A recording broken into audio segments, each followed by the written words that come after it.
So,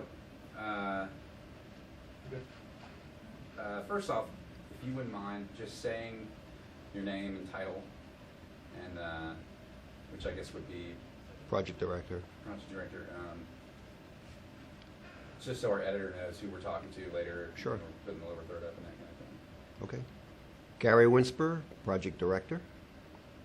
All right. So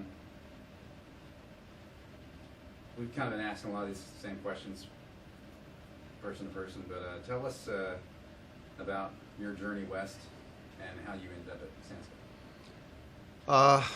Well, I've been with Skanska for 33 years, mostly working on the East Coast. The journey west was very unpredictable. It was not planned. It was a phone call I received from Mike Cabelli. Said, Gary, I'd like you to come out to the west. We have an interview with a potential client, VTA. We probably have very little chance of getting this job. Just help make the team look good. I came out, met the team. Chemistry really worked well. We put together, I think, a really good presentation to the client with the help of lots of people from Skanska Building and Civil throughout the country. And the client liked the team, and lo and behold, a year later, here I am. Great. And you kind of did it this for that first question, but moving forward, make sure and ignore the camera and just talk to me, which you're doing anyway. But and also, if you can rephrase the question Sure. just a little bit, just so that it's in context, which you did that as well. But you know, like what makes this client unique and challenging. Mm-hmm. Some of the things that make this client unique and challenging would be your answer. Okay, I got it. So, what makes this client unique and challenging? What a surprising question. Well, one of the things that makes this client unique and challenging to me is it's not just one client. We work directly for VTA, which is Valley Transportation Authority, but ultimately our end customer, the user of this, is BART, Bay Area Rapid Transit, and they're the ones that actually have to accept the project, so that makes it unique because there are differences in qualifications and standards and expectations of both agencies, and we pretty much have to satisfy both on this project. I've never been on a project like that where you kind of have a customer and then behind the scenes another customer that you have to satisfy to sell the project to. Interesting.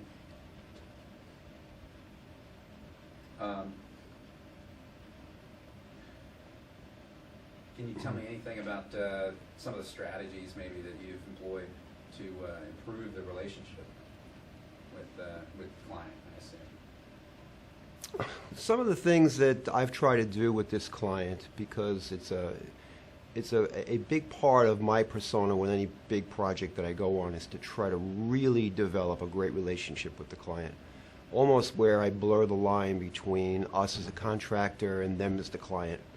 And I don't like having any kind of barriers between the two parties. So I try to make it as informal as possible. I try to early on engage the client to find out exactly what are their hot buttons, what do we really need to be concerned with through the life of this project. And in turn, I'm very open and honest with them and say, hey, look, we have a problem here. We didn't bid this right, we may need some help with this, etc. And usually when we treat each other with respect, and that's the key word, where no one seems to be tipping the scale to have more advantage than the other, and we use the word, and I love to use this word, reasonableness. Both parties really seem to get together well, and the projects are usually very successful for both. And no different than with this client.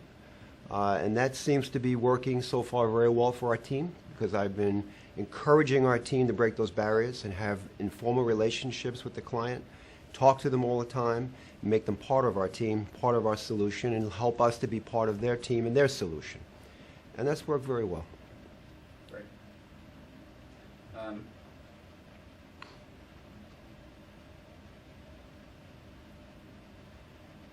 guess there's maybe some backstory to this, but tell me what has changed in the owner design builder relationship over the past year? Well, I think a lot has changed since we started this project with this owner. The owner had expectations of our joint venture that we're going to just hit the ground running when we get here. I think the other issue with hitting the ground running is that this particular client has never done a design-build project before, which this is a big design-build project.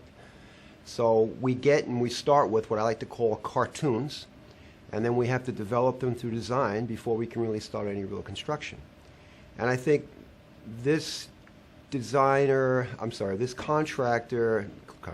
client's expectations were that we were just going to get on the job day one, and day two, we were going to have all these plans in place and start construction. And clearly that's because they didn't understand the design-build process.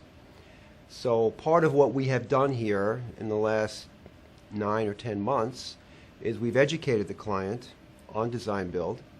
We've explained to them where all the benefits are and how they can be part of our team to help produce a really good project at the end. And we have that opportunity that you wouldn't necessarily have with more traditional bid-build jobs. So I guess now 10 months later, the owner, VTA, is starting to see those benefits, really enjoying engaging with our team through the design process, having a lot to say, and a lot of their input we're incorporating into our design. So ultimately, we're going to be building that at the end. And really starting to see that, wow, these are great advantages that we couldn't have done. If we just gave these guys a set of plans, that would have been it. Every one of these would have been changes that we would have had to pay for. Now, since it's early in the game, we can get a lot of these in. There's no additional cost, and we're getting more of what we really want. So they're starting to really see the advantages of that. And on our side, it's advantageous because we can really collect from them what they want in this project, put it in, and other things that they don't necessarily need, we can take out of the project, which also is a cost savings and a time savings for us. So again, I go back to that reasonable approach, and it seems to be working very, very well now. Right. Next question is we may have just sort of hit on that a little bit already, but maybe we can just kind of ask it one more time, maybe focus in a little bit just on this perception versus reality. How did things at the beginning? How did things seem at the beginning, and what happened when the rubber hit the road? So again, you might be sort of sure repeating a little bit then. I think there was a big difference on this project between the perception of what it is versus the reality of what it truly is. And again, the perception clearly to our client here was that this team had a lot of design build experience. We had a kit of tools that we could just open up on day one and just start to work and start to drive forward. The reality is we're combining 3 separate companies, a design team that's made up of 9 sub-consultants, and a lot of the people not living in the Bay Area. So now you're bringing and transporting people to get them to work, relocate, find apartments, get their families adjusted to the area, etc. You have a lot of dynamics going on that does take a little bit of time. Plus, we had no office to start with. We have to build an office. We have to build the team. We have to educate the team. We have to get familiar with the people we bring in and what the contract is all about. And the majority of the people don't have design build experience. And if you think about that, very logical, because there are not a lot of big design build transit projects in the entire United States. It's a handful. So it would be no surprise that this one comes out in Northern California, and the expectation would be that we've got hundreds of these people at our beck and call that have design build experience, that's done this before. There are not a lot of those folks out there. So a big part of the job, reality is, you're training these people as you go along. And you're taking a lot of the energy that these people are bringing in, a lot of the anxiety that they may have, and you're turning that into something that's fantastic because you're taking a lot of innovation from these folks, putting them into the process with the people that do understand design build, and challenging them so that they are really coming in with some great new ideas to this that they could never have done before on a more traditional job. And I think all that energy that's in here and within the group, and I'm talking about the owner and the contractor, because I don't separate the two, has been wonderful because we've had a lot of traditional approaches and we've had a lot of just throw the thing out and see if it sticks. And between the two, we've become to get a real nice mix in this stew that's coming out to be a great project, I think. Great.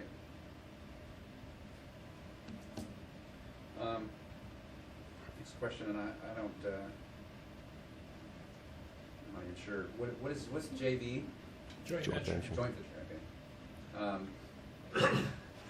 How would you say this joint venture is working, and how have you built a team from 3 different companies? How does SSH compare to previous joint ventures you've worked with? I think one of the biggest challenges I had as a director was coming here as the managing partner from Skanska, and then trying to take 2 other companies, Shimmick and Herzog, and bring them into the team so that we didn't have these separate siloed cultures. And each of the 3 companies are very different. They do different types of work, and bringing them all together and knocking these down was a challenge. One of the first things I did is I handed out and told everybody to get business cards that would have just joint venture name and no title, just the name of who you are and the company you work for. That was the first thing.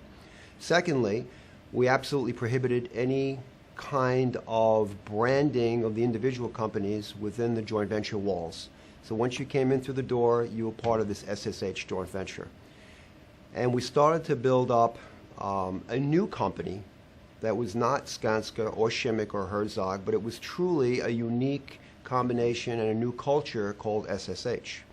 And that was difficult because the tendency is for people to revert back to the people they're familiar with and the way they can truly do work prior to coming to this new experience.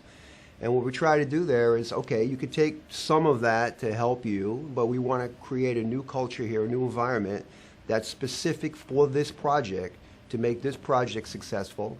And for you and your growth as you leave here to go back to working for your company, you've come up with, or you're going to come out of this with a lot of development and a lot of new insight, and be educated because it is a process that we have to go through. And I think we're doing it very well as a team. We do a lot of team things together. We have every single Monday, we do a staff meeting for everybody on the team. We talk about different things. And we don't specifically just talk about the project. We talk a lot about other things, current events.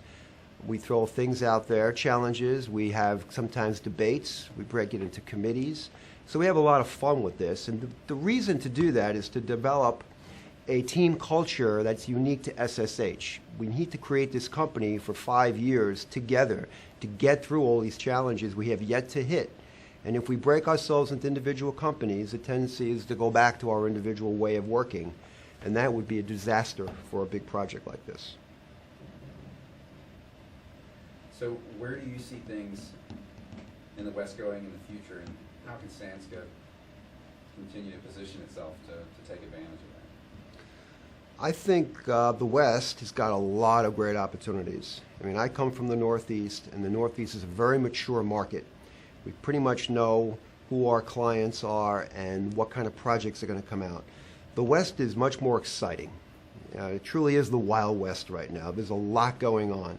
There's a lot of potential huge projects coming out here because it is an area that is so undeveloped in terms of mass transit particularly.